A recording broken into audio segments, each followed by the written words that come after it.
brought to our attention for the most part, and oh, come on, and you're loving it, right? Oh, he's more than fantastic. Why don't we get right into this, because we've played the first clip 3 times already, so we're going to play the first clip again. Who knew he was a deputy sheriff for 20 years? Yeah, he explains that he could be seen as a movie star or someone that will save their life, and the recruits or whoever he's talking to rolling their eyes, just like, give me a break. Yeah, the rest of the guys are kind of like, not into this whatsoever. So pompous. Some of you know me, some of you don't. I've been doing martial arts for over 40 years. So you can look at me as a movie star, say, hey man, Steven Seagal here, he's a movie star. Or you can wipe that out of your head and think Steven Seagal can save my life. Because that's why I'm here. My biggest concern when y'all are on the street is weapons retention. Because that's the quickest way you will get killed. Weapons retention is one of the most important things to teach these kids. Get that elbow up in the air. Now you got him. 90% of the time when they get into a fight or an altercation, they're in danger of getting their own weapon taken from them and killed with their own weapon. No. Slide that this way. It's my job to teach them how to never let that weapon get taken. Can I ask Anthony a question? Yeah. On this website, is that the process that you had done? Is the Steven Seagal? No. Is that what under your hat is fucking? No. I don't know what Steven Seagal looks had. like alligator stomach leather. That actually looks like Photoshop. Shit. That looks like they photoshopped hair. That's spray-on shit. Oh, is it the spray on hair? That looks like spray-on shit. Oh, shit. To fill in some problem areas. Oh, Steven. It starts raining and you just see black paint running down his head.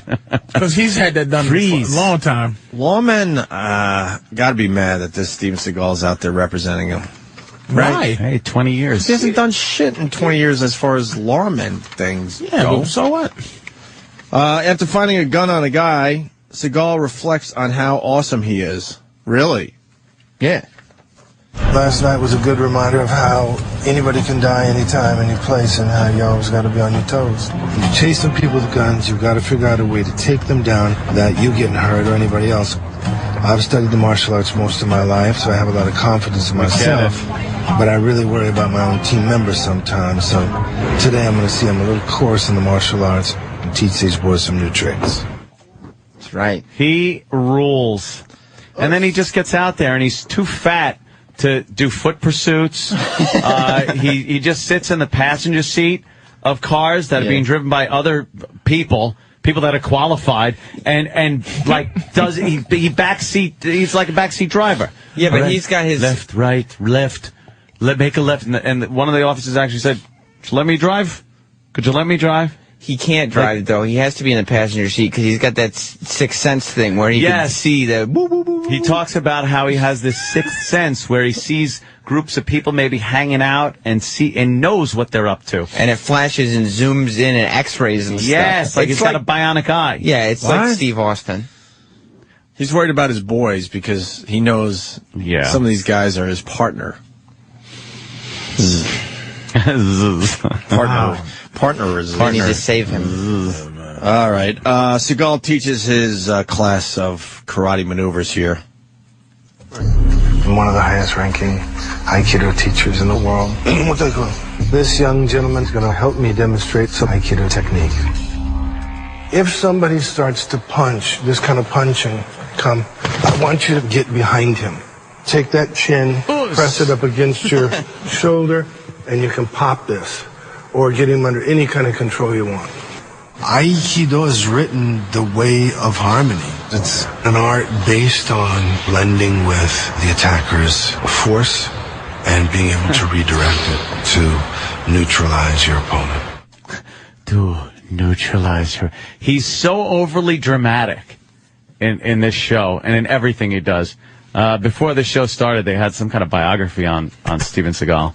And, boy, they showed him throughout his whole career in the martial arts when he was younger and when he first got into movies. Can we give him credit, though? Holy shit. What? Under Siege? Good, bad movies, man. Under Siege. Under Siege 2 is... Under Get out of Siege here, 2 really? on the train is even more... I love brilliant. it better than Under Really? Siege. I love the train. There are some huge Seagal fans What out was his there. name in Under Siege? You know it. Come on, what's his name? I can't remember. I'm never going to remember. Ready? My favorite scene from Under Siege 2. Somebody's on the train killing our are amazing people that we hired. There's both movies, the same thing. One on the ship, one on the train. Wait, D-Boy, Lionsgate, is that why you're in here? What? KC Ryback, baby. Fucking D-Boy knows. Look, he's smiling. Because it's a great film. And he goes, and they both go. Tommy Lee Jones is the boss. Yeah, he's the bad guy. And then the other guy on 2, his name is, he played the vampire in the movie Silver Bullet. His name is, Everett McGill. He was the boss of that. So both of them, same scene, is like, there's people disappearing. These high-ranking ex-Navy SEAL people we hired to take over this fucking ship. We murdered half the crew, and we have them in the basement. But what the fuck is going on? There's somebody that's killing them. Let's go downstairs and find out. So in part 2, they find that he used one of his phone to send a text or a fax. They go through it and find out, Casey Ryback's recipes, because he's a cook, and the guy goes, the cook on the ship. Somebody always goes, Casey fucking Ryback? Really? Both movies. Casey fucking Ryback? The cook? The guy wait a minute. He trains the people who train people that train people. He trains the trainers. What is he doing on my fucking train? Killing people. Gary Busey. Hold on, what? The first one, too. Gary Busey was also There's a scene with where he has that knife fight with Tommy Lee Jones, and it just goes on forever. It's like the longest. He has a fight. sword steak knife fight with both guys. Yeah. It's the same movie. A sword steak knife fight. It's a sword steak knife fight. And if you notice, let me tell you, I'm a big early Steven Seagal movie fan. I've seen them all a few times. What's great about him, he never ever gets his ass beaten in any of his movies. It has to be a clause. No one, even the first movie where he ever got hit was Marked for Death. They let the Jamaican guy hit him, but then he broke him in half and threw him down an elevator shaft. But he never has a match. There's never a guy who can match his ability. No, of course not. Stop. Of course not. Steven Seagal. And are you a Steven Seagal movie fan? No. I like you either. No. I dig the early. D-Boy is. I dig greatest his martial arts move of all time. Let me just say, Steven Seagal's fucking clothesline karate chop, where your feet go completely in the air, and it looks, he does it in every movie. Hard to Kill, Out for Justice, something for something. Never more than 3 words. Watch out, motherfucker. Even the one where he was looking for, the mining town. The mining town had the evil miners. Of course, there's always the evil boss guys. And he fucking just keeps chopping people's feet up in there. You gotta love. We'll search out some of those. Come on, man. Don't do this to Steven Seagal, except for the Lawman, of course. No, Lawman. But you gotta love. His direct-to-video now, though, is what's killing him. Because it's like, he holds his stomach and he's terrible. He got in trouble with that bitch, and it's kind of made everything. Yeah, that fucked everything up. But he was famous 20 years ago. Yeah, famous a long time. Oh man, Under Above Siege the Law. How long is Under Siege? How long ago was that? 96. No, that was like his blockbuster. 92. That was his blockbuster. Under Siege 2 was 95. Here's where it got bad. Okay, Fire Down. Glimmer Man was really bad. That was with I'm amazed that you even know that. Keenan Ivory Wayans. Okay. Half Past Dead. Half Past Dead was when was the one where they tried to make Ja Rule a big star. Mm-hmm.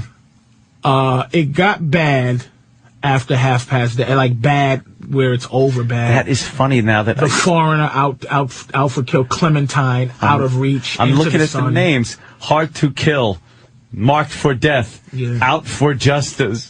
Oh, an Executive Decision. He died in the first scene. Yeah. Really? He wasn't even in the movie, basically. He died. On Deadly Ground was really bad, too.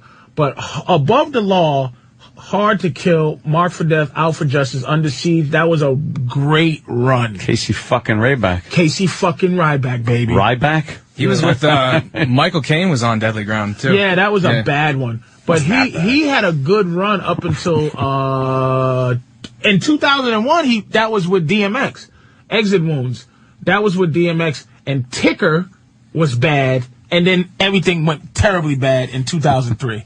So he had a good run from 88 to 2003. He was doing very, very well. Really? His movies was great. I would have said he was done before 2003. No, he was super done. I would have thought. And he was moving towards doneness in 2001. Doneness. But he was... Is that true, D-Boy? Is that accurate? The popper popped up in 2003. Yeah, I mean, 92 to 97, like, Fire Down Below was, like, the last, like, really, like, when he was fighting kind of guy. That was the Mining Town one. Where he fought. Right. Where he beat people up and had scenes and fighting. Then he stopped and became a fat man, who did Navy SEAL shooting. Like he would he would hold a gun like it was properly supposed to be held underneath cup and saucer. And he would shoot two guys quickly and then do a zaba zaba zaba. Zaba zaba zaba.